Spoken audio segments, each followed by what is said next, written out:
तो समीक्षा करनी होगी कि नहीं करनी होगी कि आखिर बाबा साहब ने जिस अधिकार की बात की वो अधिकार अब खैरात में बदल गया है और समाज हमारा अफीम का नशा चाट के सोया हुआ है। मोदी साहब आए थे, पहले संसद के सामने झुके थे, पता लगा कि संसद भवन ही बदल दिए, उसमें बाबा साहब ही गायब है, कहीं नजर ही नहीं आ रहे। अडवाणी जी के सामने झुके थे तो अडवाणी जी को मार्गदर्शक मंडल में भेज दिए। ये जानते हैं आरएसएस वाले लोग कि अंबेडकर के नाम पे खूब भक्ति, झूम डांस, डीजे बजता है, तो इन लोग को यही करवाओ, खूब मूर्ति बनवा दो, खूब डीजे लगवा दो। वकील साहब, रजत साहब ठीक कर, 14 अप्रैल को जितना पैसा खर्चा होता है उतना पैसा खाली इकट्ठा कर दिया जाए तो वर्ल्ड क्लास का एक शानदार यूनिवर्सिटी हम बना सकते हैं। नहीं बना सकते, लेकिन उसमें आपकी दिलचस्पी ही नहीं। बाबा साहब मूर्तियों में नहीं, वो किताबों में, वो दिमाग में होने चाहिए, आपके दीवार पे होने चाहिए। हमारे लोग बहुत खुश हो जाते हैं मूर्ति देख के। अरे मूर्ति की खेती बहुत हो ली, बहुत ज्यादा मूर्ति की खेती कर ली है। अब जरा किताबों की खेती कर लो, विचारों की खेती कर लो, जरा पढ़ लो, सोच लो, समझ लो। आरएसएस ऐसा संगठन है जिन्हें लिख के कहा था ऑर्गेनाइजर में, इस संविधान को हम नहीं मानते। अंबेडकर के खिलाफ लिखा था, खूब पुतले जलाए थे। तो जब इनका हुकूमत है तो बिल्ली से चाहोगे कि कबूतर की रखवाली हो जाए, तो ये गलती जो है बिल्ली का नहीं, कबूतर का है। तो ये मूर्ति टूटेंगे, संविधान के प्रावधान में ध्वस्त के हो रहे हैं, वो हम जानते हैं। पार्टी अपना दिखाइए, आप उसके हिसाब से कानून काम करेगा। मैं अटपट इधर उधर बात नहीं करता, ये कोई जातीय संघर्ष नहीं है, सिर्फ ये विचारधारा का संघर्ष है। तो विचारधारा में कई ब्राह्मण ठाकुर आपके साथ भी खड़े हो सकते हैं और कई दलित पिछड़े उनके साथ भी खड़े हो सकते हैं। ठीक कह रहा हूं जी? पक्का कि सब दलित एक ही है? तो फिर आरएसएस में कैसे चला गया? अभी 26 नवंबर को विज्ञान भवन में पूर्व राष्ट्रपति, लॉ मिनिस्टर, पता नहीं कौन कौन आके पूरा भाषण दिए जा रहे थे। मैं तो रहता तो कहता कि जब ऑफिस में थे उस समय तो थोड़ा जबान खोल लेते, थोड़ा कलम चला लेते। और अभी जो मंत्री बने हुए हैं और एससी कमीशन में हैं, वो तो थोड़ा अपने प्रधानमंत्री को और मोहन भागवत को समझा लेते।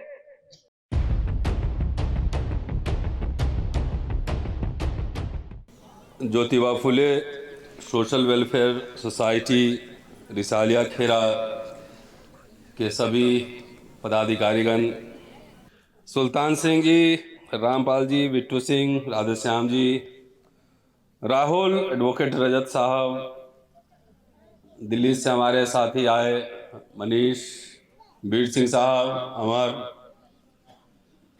आप तमाम लोगों को शुक्रिया और जय भीम। आज बेहद खास संयोग है, आज आप संविधान दिवस मना रहे हैं और इसमें शायद गलती हम लोग की थी कि 26 तारीख को हम लोग कहीं और बिजी थे। और संयोग ये है कि आज 5 राज्यों का विधानसभा का रिजल्ट भी आ रहा है। भारत सबसे बड़ी लोकशाही है और यहाँ चुनाव, समझ रहे हैं इसका मायने क्या होता है। बहरहाल किस तरह का भाषण सुनना पसंद करेंगे?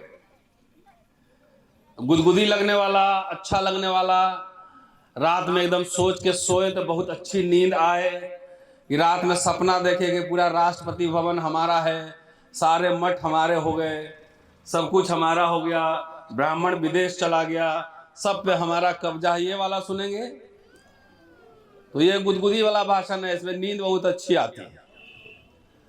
या कड़वी सुनेंगे? थोड़ा सा कड़वी सुनेंगे तो थोड़ा सा दिल से नहीं दिमाग से सुनना पड़ेगा, दिल से नहीं दिमाग का इस्तेमाल करना पड़ेगा। अभी तक मिशन में स्टार्ट ही हुए हैं।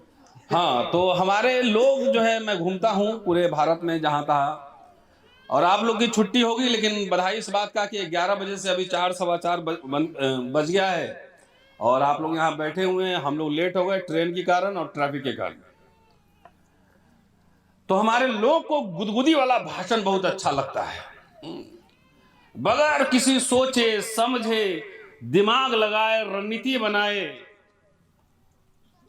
अच्छा अच्छा उसको सुना दो, नारे लगवा दो, बोले अब जी हो गया जी, अब तो हम राजा बन गए। मेरे से पूर्व वक्ता एडवोकेट रजत ने और राहुल ने विस्तार से एक पृष्ठभूमि तैयार कर दी है, और मैं समझता हूं उसी पर, क्योंकि अंधेरा हो रहा है और आप लोग को घर भी जाना है, तो बहुत ज्यादा टाइम नहीं लूंगा, लेकिन 10-15 मिनट में अपनी बात समेटने की कोशिश करूंगा। आप संविधान दिवस मना रहे हैं, आखिर संविधान से खतरा किसको है? संविधान को किससे खतरा है? ये उल्टा कि संविधान से खतरा मनुस्मृति को है, और जो मनुस्मृति को मानने वाले हैं उनको संविधान से खतरा है। संविधान ने भारत में सिर्फ दलितों को नहीं दिया, सबको दिया। यहां के सवर्ण, अवर्ण, महिला, पुरुष सबको अधिकार दिए, सबको दिया। इसलिए मैं समझता हूं कि संविधान बचाने की जिम्मेदारी सिर्फ अंबेडकरवादियों की नहीं है। जो लोग भी प्रजातांत्रिक मूल्यों में, लोकशाही में, डेमोक्रेटिक वैल्यूज में विश्वास करते हैं, उन सब की जिम्मेदारी है संविधान बचाने की। इसलिए आज देखेंगे कि बहुत सारे दलित लोग आरएसएस और बीजेपी में जाके बैठे हैं, सबसे ज्यादा सांसद हैं उनके पास और सबसे ज्यादा एमएलए हैं, और किसके साथ खड़े हैं? वो आरएसएस के साथ खड़े हैं। और आरएसएस कभी संविधान में विश्वास नहीं करता, एक खुल के मन से कर रहा हूं। जिस समय संविधान लागू हुआ था उस समय तुरंत ऑर्गेनाइजर में लेख छपा था कि मनुस्मृति हमारे समय संविधान को नहीं मानते, इसमें भारतीयता नहीं झलक रहा है। कम्युनिस्ट वाले लोग शुरुआती दिनों में वो समझते थे कि साम्यवादी क्रांति हो जाएगी तो हम नया संविधान बना देंगे जिसमें सब समतावादी हो जाएगा, सब समान हो जाएगा। लेकिन धीरे धीरे संविधान को भी मानने लगे। एक ऐसा संगठन सिर्फ आरएसएस के मानने, उसमें दलित भी है, उसमें पिछड़ा भी है, उसमें सब है। तो ये लड़ाई सिर्फ दलित बनाम सवर्ण अवर्ण नहीं है, ये लड़ाई विचारधारा की लड़ाई है। ये बात पहले क्लियर हो जाइए, विचारधारा की लड़ाई है। अभी 26 नवंबर को विज्ञान भवन में पूर्व राष्ट्रपति, लॉ मिनिस्टर, पता नहीं कौन कौन आके पूरा भाषण दिए जा रहे थे। मैं तो रहता तो कहता कि जब ऑफिस में थे उस समय तो थोड़ा जबान खोल लेते, थोड़ा कलम चला लेते। और अभी जो मंत्री बने हुए हैं और एससी कमीशन में हैं, वो तो थोड़ा अपने प्रधानमंत्री को और मोहन भागवत को समझा लेते। समझाते कि नहीं? तो नहीं, आपके बीच आके लंबे लंबे भाषण छोड़ेंगे और आप गुदगुदी वाला भाषण सुन के बोले वाह वाह, खूब ताली बजाए, अब वोट दे आए, और आप ही का वोट लेके आप ही के डंडा से आप ही की पिटाई चालू। ये नोट कर लीजिए। और मैं अटपट इधर उधर बात नहीं करता, ये कोई जातीय संघर्ष नहीं है, सिर्फ ये विचारधारा का संघर्ष है। तो विचारधारा में कई ब्राह्मण ठाकुर आपके साथ भी खड़े हो सकते हैं और कई दलित पिछड़े उनके साथ भी खड़े हो सकते हैं। ठीक कह रहा हूं जी? पक्का कि सब दलित एक ही है? तो फिर आरएसएस में कैसे चला गया? तो ये बात, पहली बात समझा रहा हूं। अब मैं अपने आप लोगों से पूछता हूं कि आप में से कितने लोग एमएलए एमपी बनना चाहते हैं? एक सवाल से ही बात शुरू करता हूं, हाथ उठा दीजिए जरा सा। नहीं, कोई नहीं? तब पीएम कैसे बनवाओगे? ए राहुल,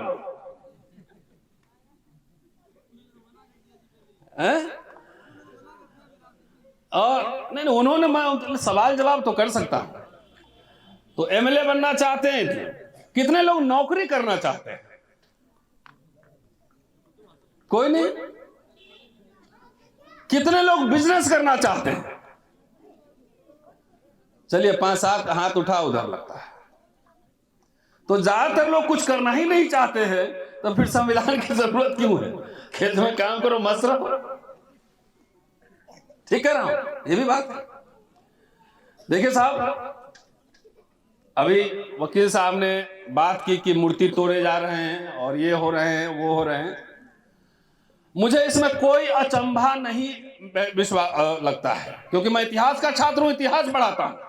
मैंने पहले कहा कि आरएसएस ऐसा संगठन है जिन्हें लिख के कहा था ऑर्गेनाइजर में संविधान को हम नहीं मानते। अंबेडकर के खिलाफ लिखा था, खूब पुतले जलाए थे। तो जब इनका हुकूमत है तब बिल्ली से चाहोगे कि कबूतर की रखवाली हो जाए, तो ये गलती जो है बिल्ली का नहीं, कबूतर का है। तो ये मूर्ति टूटेंगे, संविधान के प्रावधान में ध्वस्त हो रहे हैं, वो हम जानते हैं। पार्टी अपना दिखाइए, आप उसके हिसाब से कानून काम करेगा। ये ठीक चल रहा है देश में? नहीं, पार्टी दिखाओ, सरकारी पार्टी हो तो जो मर्जी है करो, कोई तुम्हारे ऊपर केस नहीं लगेगा। अब विरोधी पार्टी हो तो तुरंत पुलिस, ईडी, इनकम टैक्स पहुंच जाएगा। देखा है कि नहीं? सही कह रहा हूं? तो उनसे हमें कोई उम्मीद नहीं। सबसे ज्यादा माताओं, बहनों, बच्चों, बाबा साहब मूर्तियों में नहीं, वो किताबों में, वो दिमाग में होने चाहिए, आपके दीवार पे होने चाहिए। हमारे लोग बहुत खुश हो जाते हैं मूर्ति देख के। अरे मूर्ति की खेती बहुत हो ली, बहुत ज्यादा मूर्ति की खेती कर ली है। अब जरा किताबों की खेती कर लो, विचारों की खेती कर लो, जरा पढ़ लो, सोच लो, समझ लो। और पढ़ने का मतलब है नेहरू को भी पढ़ो, गांधी को भी पढ़ो, अंबेडकर को भी पढ़ो, फूले पेरियार को भी पढ़ो। क्योंकि ये जानते हैं आरएसएस वाले लोग कि अंबेडकर के नाम पे खूब भक्ति, झूम, डांस, डीजे बजता है, तो इन लोग को यही करवाओ, खूब मूर्ति बनवा दो, खूब डीजे लगवा दो। वकील साहब, रजत साहब ठीक कर रहे हैं। 14 अप्रैल को जितना पैसा खर्चा होता है उतना पैसा खाली इकट्ठा कर दिया जाए तो वर्ल्ड क्लास का एक शानदार यूनिवर्सिटी हम बना सकते हैं। नहीं बना सकते? लेकिन उसमें आपकी दिलचस्पी ही नहीं। आपकी दिलचस्पी मूर्तियों में ज्यादा है। मूर्ति जरूरी चीज है, लेकिन सब कुछ नहीं है। अरे तो अब सुप्रीम कोर्ट में तो मूर्ति लग गया, तुम तोड़ते रहो, कहां तोड़ोगे? वो तो आपको उलझा के रखेगा। 500-700 रुपए में किताब मिलती है बाबा साहब की पूरी राइटिंग, मंगवा के जरा माताओं बहनों को पढ़वाइए, घर में रख दीजिए कि हर दिन तो ही पन्ना पढ़ना। वो दिमाग के ताले खोल देगा। ये काम होना चाहिए? नहीं होना चाहिए। ये खाली गले में माला, विचारों में ताला, माला पहनाओ, भजन करो। ये तो चाहता ही है शत्रु कि आप दिन भर भजन करो, खाली बाबा साहब की जय जयकार, गुणगान करते रहो। अब बाबा साहब क्या लिख के गए हैं पढ़ो नहीं। ये जो साहब बोल रहे थे अभी, वकील साहब, वही 26 नवंबर को, 25 नवंबर के भाषण में बाबा साहब ने कहा था कि इस देश के लोग कैसे व्यवहार करेंगे मैं कैसे बता सकता हूं। कोई संविधान अच्छा या बुरा नहीं होता, लागू कौन लोग करेगा उसकी प्रकृति पर निर्भर करता है। अगर आदमी अच्छा हुआ, संविधान बुरा हुआ, तो अच्छा आदमी उसको अच्छे तरीके से लागू कर लेगा, अच्छा संविधान बना लेगा। संविधान अच्छा है और लागू करने वाले लोग खराब है तो संविधान खराब होगा, क्योंकि तोड़ फोड़ देगा। मोदी साहब आए थे, पहले संसद के सामने झुके थे, पता लगा कि संसद भवन ही बदल दिए, उसमें बाबा साहब ही गायब है, कहीं नजर ही नहीं आ रहे। अडवाणी जी के सामने झुके थे तो अडवाणी जी को मार्गदर्शक मंडल में भेज दिए। समझ रहे हैं बात? नहीं। तो ये सवाल है, इस सवाल हम लोग को लगातार अपने अंदर उठाना चाहिए। दलितों पे हिंसा के बारे में बात हुई है कि हिंसा होती है, थाने में रपट नहीं है, ये नहीं है, वो नहीं है, तमाम बात है। अरे वकील साहब, वही संविधान हमें आत्मरक्षा का अधिकार भी देता है। वही संविधान अगर बोलने की आजादी दे रहा है तो आत्मरक्षा की भी आजादी दे रहा है। आपके घर में डंडे तो होंगे, 2 हाथ तो हैं, आत्मरक्षा नहीं करो कि पिटते रहो। बाबा साहब ने बार बार यह सवाल उठाया है कि कोई भी जो है, सबसे बड़ी लड़ाई स्वाभिमान की। स्वाभिमान आपके अंदर अगर नहीं है तो आप मंत्री हो, कुछ हो, राष्ट्रपति हो, प्रधानमंत्री हो, कुछ भी हो, तो फिर आपके पास कुछ भी नहीं। तो हर समय पीटते रहते, रोते रहते, एक आध बार हाथ तो पकड़ो ऐसे, तो नहीं पकड़ोगे। पकड़ने की आदत डालो कि रुको, हाउ डेयर यू, तुम्हारी हिम्मत कैसे हुई, ये नहीं कहो। खाली रोते गाते रहोगे हर समय। वही संविधान हमको अपनी रक्षा का अधिकार भी, अपने जान माल की रक्षा का अधिकार भी देता है। कायर लोग कभी मिशन नहीं चला सकते, बेईमान लोग कभी मिशन नहीं चला सकते। कायर लोग अपनी रक्षा नहीं कर सकते, समाज की रक्षा छोड़िए। और बेईमान लोग अपना महल बना सकते हैं, समाज भले भिखारी हो जाए। और ये बात ताल ठोक के कहता हूं, और दिल्ली में बैठ के ताल ठोक के कहता हूं, किसी का डर नहीं है, किसी से कुछ मांगा नहीं है। ये क्यों कह रहा हूं, कड़वी बात कह रहा हूं कि हमारा समाज की जो दुर्गति है, आपको समीक्षा करनी होगी कि पहले अधिकार की बात होती थी, नहीं होती थी अधिकार। जवाहर नवोदय स्कूल खुलेगा तो हमारे बच्चों के, दलित के बच्चों को उसमें अधिकार, रिजर्वेशन चाहिए, लागू होगा? होता था, नहीं होता था? कोई कुछ पता नहीं। स्पेशल रिक्रूटमेंट ड्राइव निकलता था, उसमें SC ST का सबका भर्ती होता था, लाखों लाख नौकरियां निकलती थी, नहीं निकलती थी। तो समीक्षा करनी होगी कि नहीं करनी होगी कि आखिर बाबा साहब ने जिस अधिकार की बात की, वो अधिकार अब खैरात में बदल गया है, और समाज हमारा अफीम का नशा चाट के सोया हुआ है। खैरात समझ रहे हैं? 5 किलो अनाज, उसमें मोदी जी का फोटो। इलेक्शन में 1500 रुपया, 15,000, बेटी 19 साल की होगी तब देंगे, महिलाओं को इतने पैसे देंगे, किसान को 5,000 देंगे, इसको 2,000 देंगे, गैस सिलेंडर देंगे, टेलीविजन देंगे। बाबा साहब ने संविधान खैरात के लिए लिखा था कि अधिकार और स्वाभिमान के लिए लिखा था।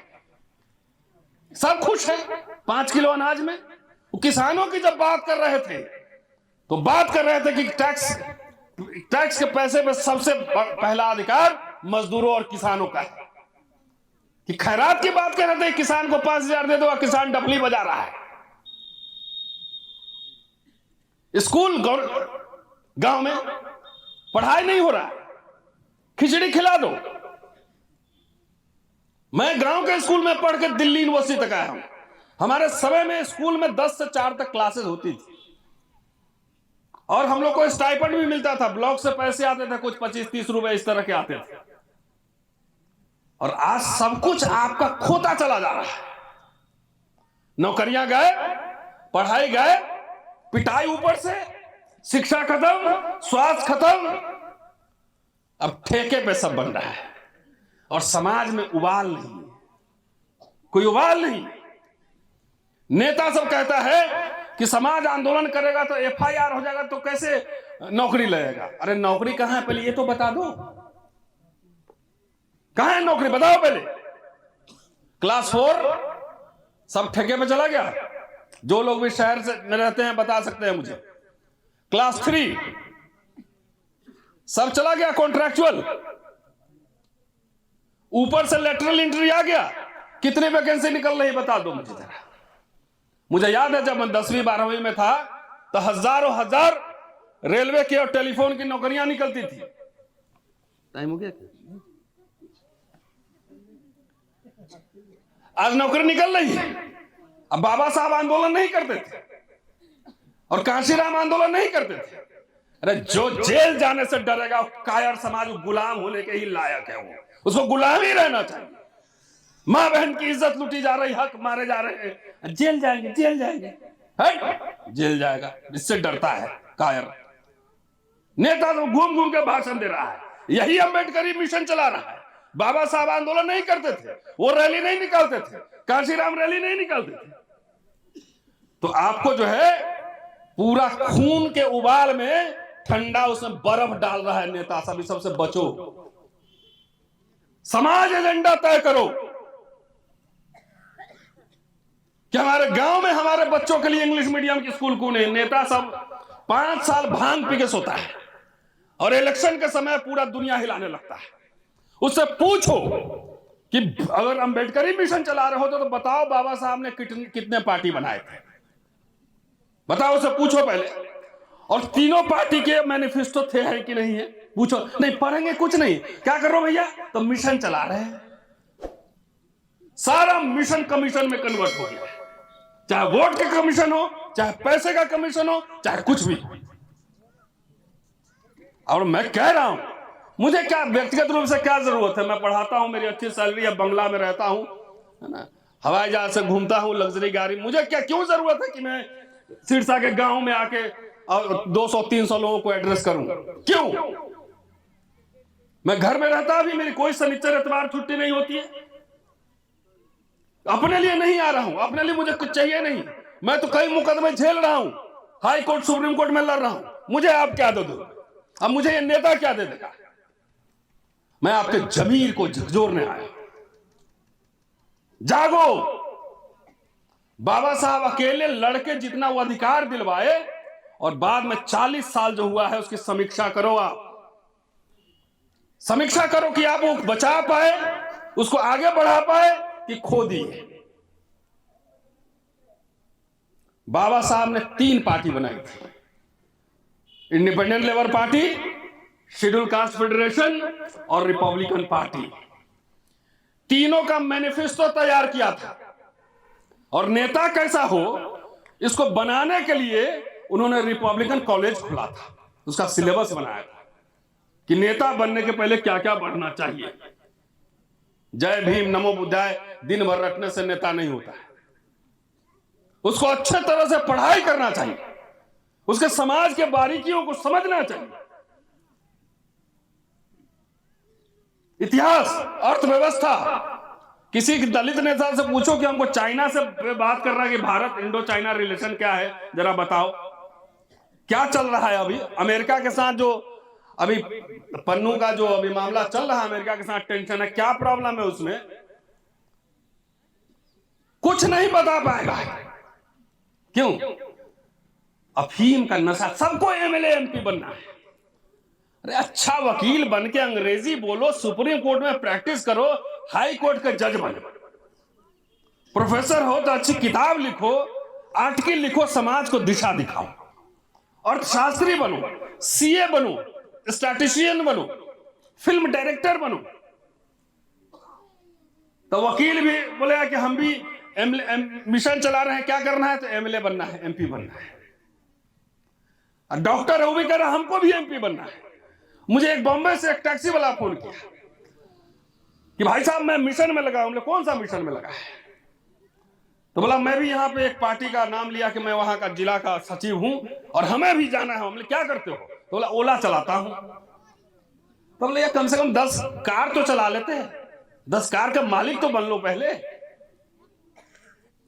हमें ऐसे लोग नहीं चाहिए जिसके पास अपना हवाई जहाज हो, अपना हजारों करोड़ का बिजनेस हो। तो जो समाज इतना सब भेड़ चाल लगा हो कि नेता बनेंगे, मुख्यमंत्री बनेंगे, प्रधानमंत्री बनेंगे, अब बन के करोगे क्या? तो अंडा। क्योंकि मिशन नहीं है, मैनिफेस्टो नहीं है, आपके पास थिंक टैंक नहीं है, तो स्ट्रैटेजी कौन बनाएगा, पॉलिसी कौन बनाएगा?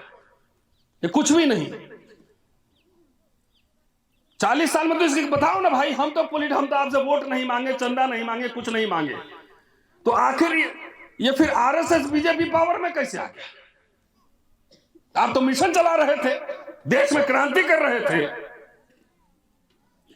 आज रिजल्ट आ गया, अब बन लिए सब लोग, हर जगह सीएम बना लिए राहुल हैं? अब नेक्स्ट पीएम की तैयारी करो, हर जा गया। भाई साहब नेतागिरी के चक्कर ने पूरे समाज की बोली लगा दी। अब दलितों का तो वोट का कोई औकात ही नहीं है, कोई वोट मांगने में नहीं आता। पूछे क्यों? पूरा सब मिल के भी पूरी ताकत लगा लोगे तो पूरे हरियाणा में 90 सीट में 2 सीट जितवा सकते हो, मैक्सिमम 2 सीट जितवा सकते हो। इससे ज्यादा कभी जीता है 2? बताओ मुझे। राजस्थान में 5 जितवा लोगे, कहीं 1-2 जितवा लोगे, इससे ज्यादा औकात अभी नहीं है। और उसके चक्कर में पूरे हरियाणा में ये मैसेज चला जाता है, अरे ये लोग तो जो है हम लोग को वोट नहीं देता, ऐसा काम ही मत करो, बोलो ही मत, बात मत करो। ये बात नहीं, दलितों के वोट की कीमत अब नहीं है, उसकी वैल्यू नहीं है, उसकी बार्गेनिंग पावर नहीं है।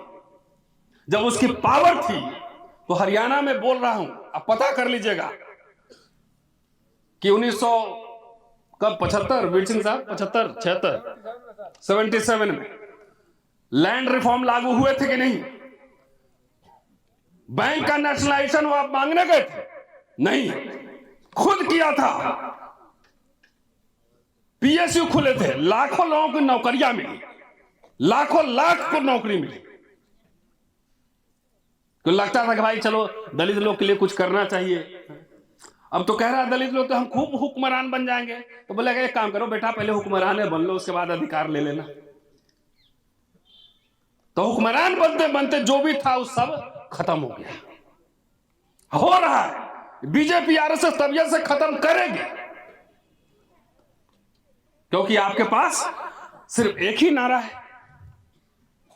हुक्मरान बनना है और तो कुछ चाहिए नहीं।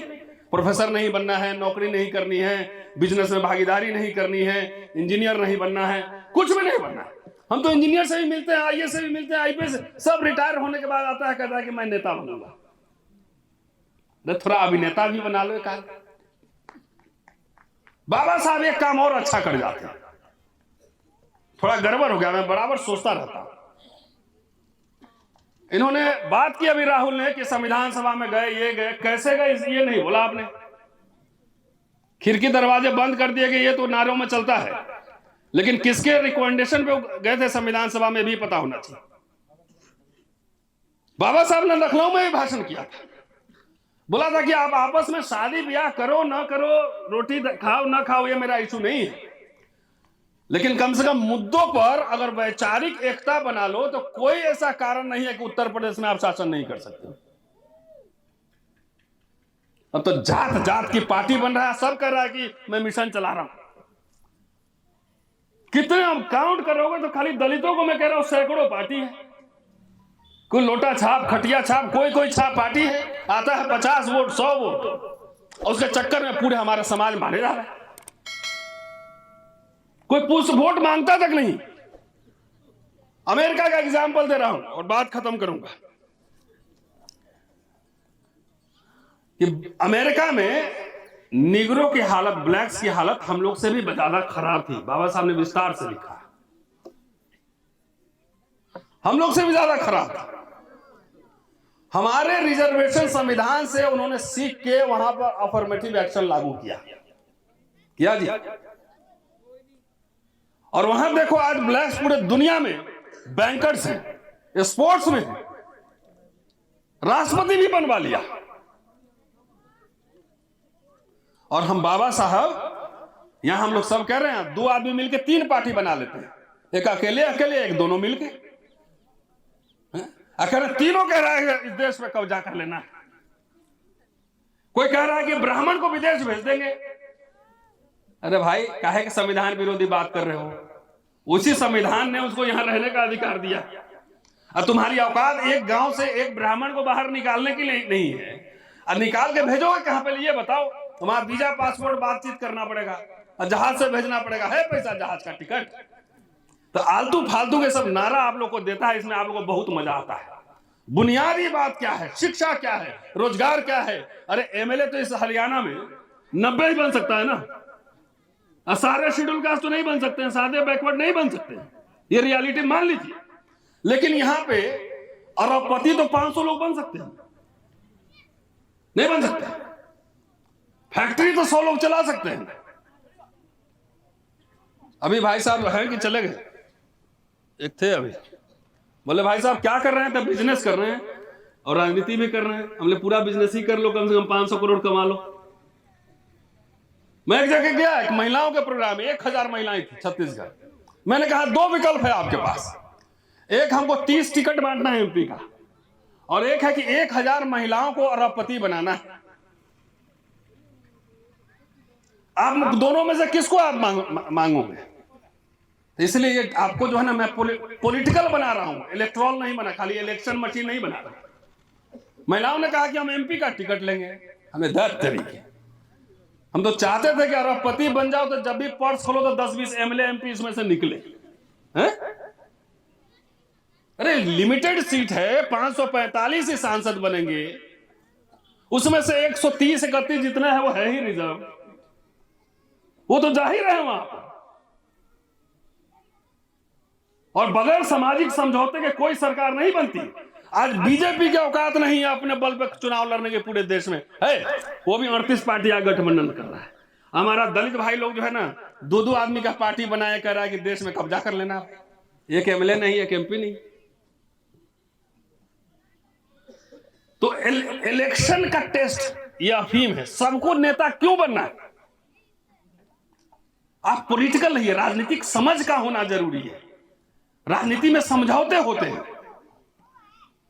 ये जितना आरएसएस वाला है सब नारा एक एक बना के दिया है कि कांग्रेस से हमारा शत्रु नंबर 1 है। राज्यसभा में कांग्रेस ही लेके गया था अंबेडकर को। ड्राफ्टिंग कमेटी का चेयरमैन जो है कांग्रेस ही बनाया था, क्या लॉ मिनिस्टर कांग्रेस ही बनाया था। और संविधान में जो आपके लिए प्रोविजन है रिजर्वेशन के, वो उसी रेजिम में हुआ था। जवाहरलाल नेहरू ने ही पीएसयू खोला था, इंदिरा गांधी ने ही बैंक का नेशनलाइजेशन किया था, जिससे आपके तोंद निकल गए, नौकरियां मिली, तोंद निकल गए। और आरएसएस बीजेपी जो ना, तोंद खाली निकाले रहो, पैंट उतार देगा, टाई में खाली छोड़ देगा, बोले जाए खेत में काम करो। जहां से आया था मनुस्मृति कहता है कि शूद्रों को गांव के बाहर रहना चाहिए और टूटे बर्तन में खाना चाहिए। और अभी तक आपको शत्रु, अपने वैचारिक शत्रु की पहचान नहीं हुई। उसी 70 साल में अगर आरएसएस बीजेपी कहती कुछ नहीं हुआ, तो वो कह सकता, मैं नहीं कह सकता। यह हुआ कि मुझे पढ़ने का अधिकार मिला, कॉलेज यूनिवर्सिटी जाने का अधिकार मिला। अगर दोनों एक ही है, दोनों विचारधारा एक ही है, तो फिर तो 1947 में ही मनुस्मृति लागू हो जाना चाहिए था ना। फिर रिजर्वेशन क्यों लागू? बाबा साहब तो 56 में चले गए। तो इंदिरा गांधी को क्या पड़ी हुई थी कि जाके हरियाणा में देश में लैंड रिफॉर्म करे? क्या जरूरत थी? क्या जरूरत थी बैंक का नेशनलाइजेशन करने की और पीएससी खोलने की, ताकि दलित सबको, एससी एसटी को 22.5% नौकरी मिले। और उन्हीं के जो नौकरी 4-4 लाख पाके तोड़ निकल गया, वही चंदा दे रहे हैं, अपना जड़ खुद ही खोद रहे हैं। उन्हीं के लौंडे कह रहे हैं कि अरे ये शत्रु नंबर 1 है, दोनों, कोई अम्मा है, कोई यह है, वो है। जब आपकी वोट की कीमत नहीं है, कोई नहीं पूछेगा। 10 साल इंतजार कर लीजिए, 10 साल में आपको हिसाब किताब समझ में आ जाएगा। 10 साल वही मैं जिंदा रहूंगा, 10 साल रहूंगा जिंदा। अभी उस उत्तर प्रदेश में 2 दिन पहले नलका से पानी पीने में मारा है। क्या हुआ है? बदायूं में। संविधान के रहते ही यह सब हो रहा है। सारी मशीनरी सोशल मीडिया है और नेता ट्विटर खेलता है। मैं पढ़ाता हूं, मैं एक पॉलिटिकल आदमी हूं, मैं गैर राजनीतिक नहीं हूं, लेकिन पॉलिटिकल आदमी होने का मतलब खाली चुनाव लड़ना नहीं होता है। एक राजनीतिक समझ, समझौते, राजनीति में जानता हूं कि मैं कभी अपने से पावर में नहीं आ सकता। तो मुझे अपने एक सिद्धांत है पॉलिटिकल साइंस में कि लेसर एनिमी से समझौते करने होंगे।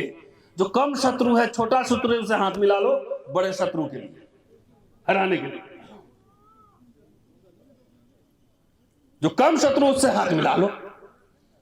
तो यहां तो पिछड़े वर्ग का छोड़ो, दलित में ही जात जात की पार्टी बिहार में, जब मैं बिहार का रहने वाला, रामविलास जी पासवान जी इतने बड़े क्रांतिकारी थे एक जमाने में, अब उन्हीं के घर में 2 पार्टी बन गया। तो ये मुझे कहने में कोई आपत्ति नहीं है कि ये एक विकृत चेतना ने, विकृत चेतना मैं कह रहा हूं, विकृत चेतना ने जो है वो दलितों के पूरी हकमारी की है। अभी तक डंडे अभी शुरू हुए हैं, पड़ेगा। और साथियों, ये बात क्यों कह रहा हूं? अभी आया हूं तो जाऊंगा तो 1000 रुपए जेब से खर्च भी होंगे, हैं? बाबा साहब एक काम और अच्छा कर जाते हैं, जो अपने जीते जी पॉलिटिकल पार्टी भंग कर देते, कहते कि पॉलिटिकल पार्टी नहीं चलाना हमारा काम है। मान लो, एग्जाम्पल दे रहा हूं, मान लो कि हरियाणा में कितने परसेंट दलित है? दलित में कह रहा हूं, कितने परसेंट? 10-12% होंगे ना, 16% है। अगर 16% वोट एक जगह समाज इकट्ठा करेगा, आरएसएस करता है ना, आपसे ज्यादा सीख लिया हो, समता सैनिक दल पहले बना था, वो आपसे ज्यादा सीख के देश में कब्जा कर लिया, कब्जा में कर 16% वोट बोले भाई हमारे समाज के हितों की रक्षा करेगा, उसी को हम लोग वोट देंगे। ठीक है जी। पॉलिटिकल पार्टी आपके पास तलवे चाटने आएगी, तलवे चाटने, कोई हिंसा नहीं होगी, कोई स्कूल कॉलेज सब चलेगा, तलवे चाटने आएगी। यहां क्या है, यहां भी 10-20 पार्टी बना होगा, 130-31 सांसद का जो रिजर्व है वो तो है ही वहां पर। उसी को बोलो कि हम लोग ऐसा है, जो पार्टी है उसी पे एजेंडा लागू करो, मैनिफेस्टो, कि जो हमारे समाज का एजेंडा आगे बढ़ाएगा उसको प्रोटेक्शन देगा, उसके हक की बात करेगा, हमारे समाज का वोट उसी को। कितना आसानी से कहीं खटिक बनाम जाटव, कहीं पासवान बनाम चमार, कहीं महार बनाम मांग, बहुत आपस में ही इतना टूट फूट है।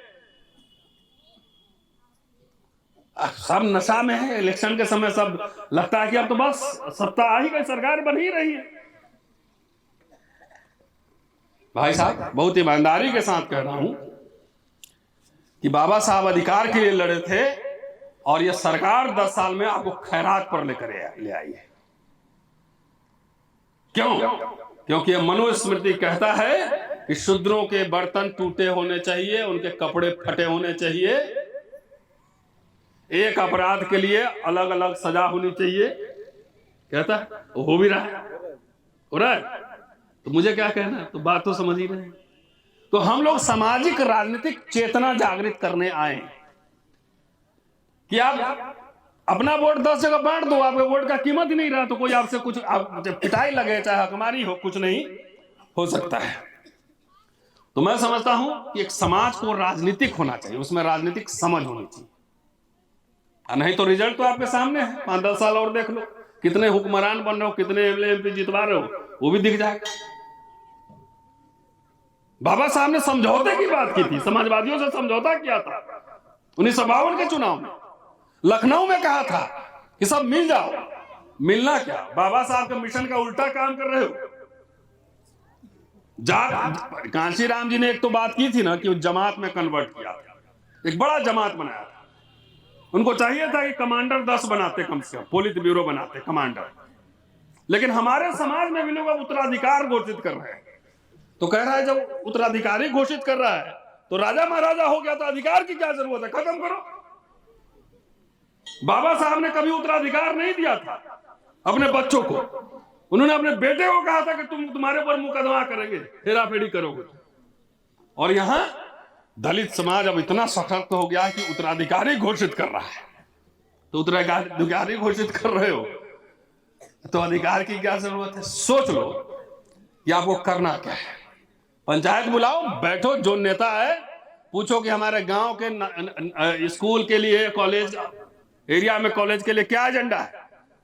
निजीकरण हो रहा है, सब बिक रहा है, किसी को कोई हवा नहीं, सारे ट्रेन बिक जाएंगे, पीएसयू भेल सेल जितने बिक जाएंगे, नवरत्न कंपनियां, हजारों लाख करोड़ रुपए आपके घर में आ रहा है। अरे आज हमारे कल इसके घर में आएगा, एक उम्मीद थी आरक्षण कि हमको प्रतिनिधि मिलेगा, उम्मीद थी कि गांव से बच्चा पढ़ के, मेरे दादा दादी मजदूर थे, वहां से पढ़ के मैं यहां तक आया, एक होप था। वो आशा की किरण भी अब बंद कर रहा है। एजुकेशन में स्लेट छीन लिया है और प्लेट पकड़ा है, खिचड़ी खाओ, और बाबा साहब के नाम पर दिन भर भजन करना, खूब पढ़ना मत, बाबा साहब की राजनीतिक समझ को आगे मत बढ़ाना। बाबा साहब ने कहा था मद्रास में 24 सितंबर 1944 को कि हमें इस जमात को शासक कौम बनाना है, लेकिन किस संदर्भ में कहा था। एक लाइन खाली टाइटल पढ़ लिए, लेकिन 10 पेज का भाषण नहीं सुना। संदर्भ बहुत बड़ा है। उन्होंने कहा था come under one leadership one party, एक झंडे और एक नेतृत्व के अंदर आओ। ये तो नहीं पढ़ा। और जो भी नेता बना वो तानाशाह बन गया। दलितों का भी जो नेता बना तानाशाह बन गया। कोई पार्टी डेमोक्रेसी नहीं, कुछ नहीं, सब कुछ नहीं। सब अपना बेटा को ट्रांसफर कर रहा है, कोई उसको ट्रांसफर कर रहा है। तो कहां से डेमोक्रेसी बचेगी? डेमोक्रेसी नहीं बचेगी तो संविधान नहीं बचेगा, संविधान नहीं बचेगी डेमोक्रेसी नहीं बचेगा। मेरी बात अगर समझ में आई, देखिए ऐसा है, मैं खुश करने के लिए नहीं बोलता हूं, कड़वी लगता है। सब लोग नेता नहीं बन सकता है, कुछ को रोजगार चाहिए, कुछ अच्छा पत्रकार होना चाहिए, कुछ अच्छा अर्थशास्त्री होना चाहिए, कुछ अच्छा वक्ता होना चाहिए, कुछ अच्छा वकील होना चाहिए।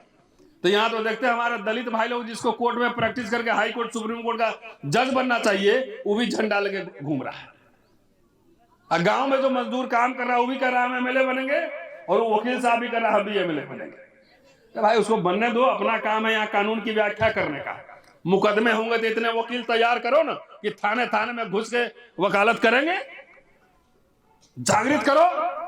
बाबा जी संविधान ने ही आपको अधिकार दिया है आंदोलन करने का, प्रदर्शन करने का। और जो कहता है आंदोलन प्रदर्शन नहीं करो, वो बाबा साहब के विचारों का विरोधी है, वो संविधान का विरोधी है। तो जो नशा चढ़ाया हुआ है ना, एक एक लाइन का भाषण, उसी को हम डिटॉक्स करने आए हैं। नौकरी तलाशो, रोजगार तलाशो, व्यवसाय तलाशो, बिजनेस तलाशो, सुरक्षा डिग्निटी तलाशो। इंजीनियर डॉक्टर सब खत्म होने वाला, ये तलाश। लाखों की संख्या में नौकरियां हैं, जो बच्चे पढ़ेंगे तो सब एमएलए एमपी बन जाएगा, सब बनेगा एमएलए। कुछ वाइस चांसलर बने, कुछ प्रोफेसर बने। राजनीति उसी की जीवित रहती है जिसकी संस्थाएं होती। बाबा साहब खाली राजनीति करते थे, उन्होंने कितना मूक नायक चलाया, बहिष्कृत भारत चलाया, बहिष्कृत हितकारिणी सभा खोला, मिलिंद कॉलेज खोला, पीपल्स एजुकेशन सोसाइटी खोला, अखबार चलाए, किताब लिखे, कॉलेज खुले, स्कूल खोले, तमाम खोले। जितना करोड़, ऐसा नहीं कि आपने लोगों को सशक्त नहीं किया, आपने चंदा बहुत दिया है। बाबा साहब को तो महाराज बड़ौदा ने कोलंबिया भेजा था पढ़ने के लिए। ये बताओ इस चंदाखोरों से पूछो कि 10 बच्चे विदेश पढ़ाए बाबा साहब बनाने के लिए? तो नहीं, कि पढ़ाना तो सरकार का काम है। तो तुम्हारा काम क्या है? खाली चंदा लेना, भाषण देना, चंदा लेना, भाषण देना। और सरकार अगर शिक्षा खत्म कर दे, जहां स्कूल 2 रुपए में पढ़ाया जाता था उसको 500 रुपया कर दे, तो ये बच्चे पढ़ेंगे कहां? ये पूछिए उससे, पूछिए उससे। सरकार अगर विड्रॉ कर ले, जैसे अस्पताल से कर लिया ना, सरकारी अस्पताल में कोई नहीं जाता, मुश्किल से जाता है। स्कूल अब सब कन्वेंट स्कूल में भेज रहा है। तो धीरे धीरे आपके बच्चों को निरक्षर किया जा रहा है। और जो मिडिल क्लास, नौकरी पेशा वर्ग चंदा उनको दे रहा है, अंग्रेजी बोलने वाला क्लास, उन्हीं का चंदा लेके इसी समाज का जड़ खोद रहा है। बाबा साहब ने सरकार से 12 लाख रुपए लोन लिए थे, पीपल्स एजुकेशन सोसाइटी, और पहले सिद्धार्थ कॉलेज खोला था, बाद में औरंगाबाद में मिलिंद कॉलेज खोला था। लेकिन वो भी हम लोग बचा नहीं पाए, न उनका दिया, उन्हें आप संघर्ष ही नहीं किया था। क्या चाहिए? खत्म हो जाने दो, गांव में मजदूरी कर लेंगे, क्या जरूरत है इंजीनियर डॉक्टर बनने की?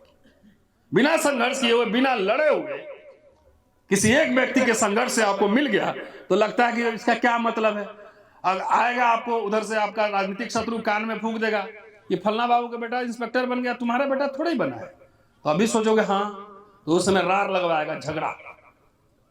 अरे वो बन गया तो तुम्हारे बच्चे के लिए भी अवसर है, वो भी तैयारी करेगा, वो भी बन जाएगा। क्या इस देश में जितने वाइस चांसलर हैं, सारे ब्राह्मण वाइस चांसलर हैं इस देश के? नहीं है ना, कुछ ही होंगे ना। अरे 100-500 इतने ही होंगे ना कि सारे ब्राह्मण वाइस चांसलर हो गए? नहीं होंगे। सारे ठाकुर सीएम हो गए? नहीं होंगे। तो उसी तरह से दलितों में भी कुछ तो वाइस चांसलर होने चाहिए, कुछ मिनिस्टर होने चाहिए। सब तो हो नहीं सकता है, कुछ और काम करें। 3 बारीकियों को साथियों जब तक नहीं समझेंगे, तब तक मुझे लगता है कि हम लोग तो अपने हिस्से का काम कर रहे हैं।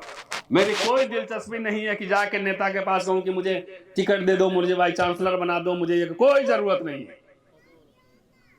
कुछ बनूंगा भी, और वैसे भी काफी हूं, काफी है, इससे ज्यादा कुछ चाहिए नहीं।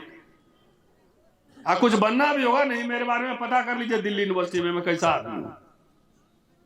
कुछ बनना भी होगा ना तो इसी तेवर के साथ बनूंगा, कोई समझौते बेसिक अपने फंडामेंटल प्रिंसिपल्स पे नहीं होंगे। शुक्रिया, जय भीम।